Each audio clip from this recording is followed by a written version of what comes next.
Thank you sir, thank you very much. అలాగే ఆంధ్రప్రదేశ్ ఆర్థిక మంత్రివర్యులు శ్రీ పయ్యావుల కేశవ్ గారిని మాట్లాడవలసిందిగా మనకి.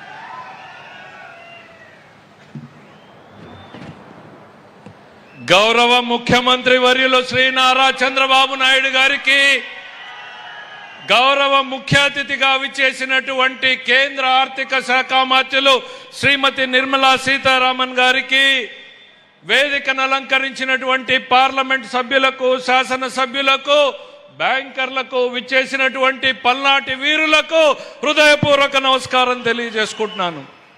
పౌరుషాల పోతుగడ్డ పల్నాడు యుద్ధాలతోటి, రాజకీయాలతోటి నలిగిపోయినటువంటి కుటుంబాలు, కుటుంబంలో మనుషుల్ని పోగొట్టుకున్నటువంటి వ్యక్తులు, ఆ వ్యక్తులతో రాజక్రీడను చేసినటువంటి పరిస్థితుల్ని మనం చూసాం.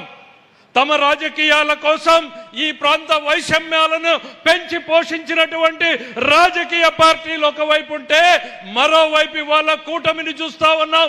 ఈ రాష్ట్రం అభివృద్ధి చెందాలి, ఈ ప్రాంతం అభివృద్ధి చెందాలి, ప్రతి కుటుంబము అభివృద్ధి చెందాలి అని ఢిల్లీ నుంచి గల్లీ దాకా కూడా కళ్ళి మన ముందుకు కదిలొచ్చి ప్రతి కుటుంబానికి లబ్ధి జరిగేలా 1,00,000 కుటుంబాలకు 3,000 కోట్ల రూపాయల్ని అందించేటువంటి ఈ చారిత్రాత్మక కార్యక్రమం అనేటువంటిది నాడు పల్నాడు సీమలో బ్రహ్మనాయుడు ప్రారంభించినటువంటి చాపకూటి సిద్ధాంతాన్ని గుర్తు చేస్తుంది. సామాన్యుడికి సైతం అధికారాన్ని అందించేలా, ఆర్థిక పరిపుష్టిని చేకూర్చేలా చేపట్టినటువంటి ఈ కార్యక్రమం పల్నాడులోనే కాదు, ఈ ఆంధ్ర రాష్ట్ర చరిత్రలోనే ఓ మైలురాయిగా మారుతుంది అన్నటువంటి విషయాన్ని సందర్భంగా గుర్తు చేస్తా ఉన్నాం. మీ అందరికీ ఒకటే గుర్తు చేస్తా ఉన్నాం, డబుల్ ఇంజన్ సర్కార్ రాష్ట్రంలో వారసత్వంగా మనకు వచ్చింది. 9,75,000 కోట్ల అప్పులు, ఉద్యోగుల బకాయిలు చెల్లించకుండా ఆగిపోయినటువంటి బకాయిలు, విద్యార్థుల మధ్యాహ్న భోజనం సైతం బిల్లులు చెల్లించకుండా వదిలేసిపోయి అస్తవ్యస్తంగా ఉన్నటువంటి పరిస్థితుల్లో నరేంద్ర మోడీ గారిని, నారా చంద్రబాబు నాయుడు గారిని, పవన్ కళ్యాణ్ గారిని నమ్మి ఓట్లేసినటువంటి ప్రజలకు మాకొచ్చిన వారసత్వం నుంచి బయటకు ఎలా పోవాలా అని ఆలోచిస్తున్న తరుణంలో కేంద్రంలో ఉన్నటువంటి నరేంద్ర మోడీ గారి ఆశీస్సులతోటి, మరీ ముఖ్యంగా సీతారామన్ గారి ఆలోచనలతోటి ఈ రాష్ట్రం వెంటిలేటర్ నుంచి ఇవాళ నడిచే పరిస్థితికి వచ్చింది. పరుగులు పెట్టేటువంటి పరిస్థితి కూడా తొందరలోనే ఉంది అన్నటువంటి నమ్మకాన్ని ఇవ్వదలుచుకున్నాం.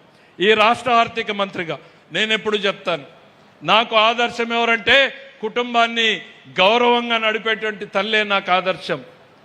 తన ఎన్ని కష్టాలున్నా, ఎన్ని ఇబ్బందులున్నా, ఆదాయం ఉన్నా లేకున్నా, అప్పులున్నా సరే భర్తకి ఏం కావాలో చూస్తుంది, కొడుకు చదువుకి ఏం కావాలో చూస్తుంది, అత్త ఆరోగ్యానికి ఏం కావాలో చూస్తుంది, కన్న కూతురింటికి వస్తే కాన్పుకి ఏం కావాలో చూస్తుంటుంది, పక్కింటికి తెలియకుండా తన కుటుంబ గౌరవాన్ని, ప్రతిష్టని నిలబెడుతుంది.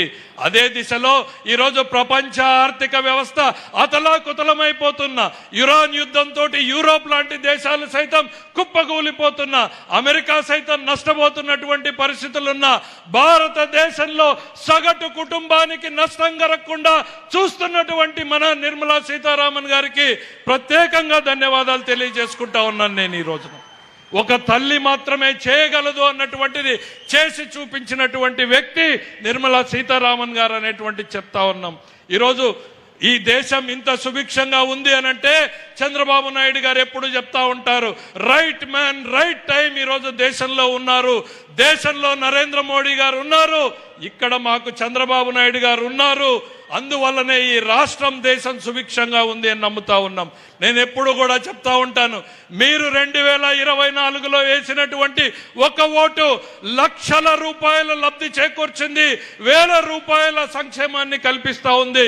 ఒక ఓటు అమరావతికి 15,000 కోట్లు, ఒక ఓటు పోలవరానికి 12,000 కోట్లు, ఒక ఓటు విశాఖ ఉక్కుకి 12,000 కోట్లు, ఒక ఓటు రైల్వేలకి 70,000 కోట్లు, ఒక ఓటు నేషనల్ హైవేలకి 70,000 కోట్లు, ఒక ఓటు విశాఖకి రైల్వే జోన్, ఒక ఓటు తల్లికి వందనంలో 15,000 రూపాయలు, ఒక ఓటు అన్నదాత సుఖీభవ, ఒక ఓటు ఉచిత బస్సు, ఒక ఓటు 1,00,000 కోట్ల BPCL ప్రాజెక్ట్, ఒక ఓటు 1,00,000 కోట్ల గూగుల్, ఒక ఓటు 1,00,000 కోట్ల ఆర్సిలర్ మిట్టర్, 12,500 ఉద్యోగాలు, పోలీసు ఉద్యోగాలు, 20 లక్షల ఉద్యోగాలు తీసుకురావడమే లక్ష్యంగా పనిచేస్తోంది ఈ ఎన్డీఏ ప్రభుత్వం అనేటువంటిది గుర్తు చేస్తా ఉన్నా. ఇక ఈ రాష్ట్ర మంత్రిగా నిర్మలా సీతారామన్ గారు మనకు అందిస్తున్నటువంటివి చెప్పాలి. ఏ కష్టం వచ్చినా, ఎప్పుడు తలుపు తట్టినా నో అనకుండా మనకి అది పోలవరం మేడం మీరిచ్చినటువంటి ఢిల్లీలో మాకున్నారు అన్నటువంటి ఒక భరోసా ఇవాళ మాకు కల్పించారు మీరు. మేము పోలవరం మీద వెళ్తే వెంటనే సంబంధిత అధికారులతో మీరు మాట్లాడతారు. మాకు ఇబ్బందులు ఉన్నాయి మేడం, గత ప్రభుత్వం 12%, 13% వడ్డీలతో చేసింది అంటే బ్యాంకులతో మాట్లాడి మీరు 9% ఇప్పించారు. మీరు అడుగడుగునా మీరు అండగా నిలుస్తున్నారు.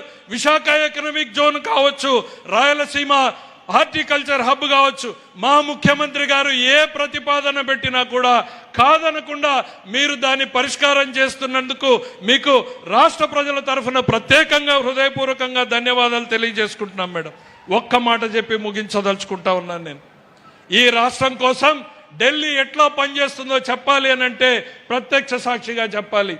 ఢిల్లీ విశాఖ ఉక్కు, మన విశాఖ ఉక్కుని ఆ రోజున వాజ్పేయి గారి కాలంలో చంద్రబాబు నాయుడు గారే అది మూసివేయకుండా కాపాడబడింది.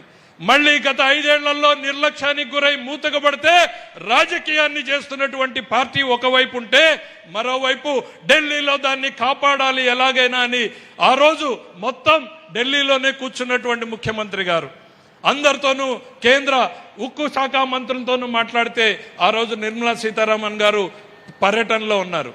కానీ వారిచ్చినటువంటి టైం రాత్రి 11:30కి నేను ఆఫీస్కి వస్తానండి, మీరు దయచేసి అందుబాటులో ఉండండి అని చెప్పి మొత్తం ఢిల్లీ ఆర్థిక శాఖ మొత్తం రాత్రి 11:30 గంటలకి వెయిట్ చేసింది. 12:05 విశాఖ ఉక్కు మీద నిర్ణయం తీసుకుని మేం పెట్టుబడులు పెడతాం, దాన్ని మూసివేయకుండా కాపాడుతామన్నటువంటిది ఏంటంటే ఎన్డీఏ ప్రభుత్వం రేయింబగళ్ళు ఎట్లా ఈ రాష్ట్ర ప్రజల కోసం పనిచేస్తుందో ఒక్కసారి ఆలోచించుకోమని చెప్తా ఉన్నా. మీరేసేటువంటి ఒక్కొక్క ఓటు కూడా మన జీవితాల్ని మార్పు తీసుకురావాలని తపన పడేటువంటి నారా చంద్రబాబు నాయుడు గారి నాయకత్వం, ఇక్కడ ఢిల్లీలో నరేంద్ర మోడీ గారి నాయకత్వం, వారి బాటల్లో నడుస్తున్నటువంటి సీతారామన్ గారు, మనకి బాసటగా నిలుస్తున్నటువంటి వీరి నాయకత్వాన్ని బలపరచాల్సినటువంటి అవసరం ఉంది. నేను మళ్ళీ కూడా చెప్తా ఉన్నా, once again and again NDA in the state and the country అనేటువంటి నినాదాన్ని ఇస్తూ మీ అందరి వద్ద సెలవు తీసుకుంటాను. జై హింద్.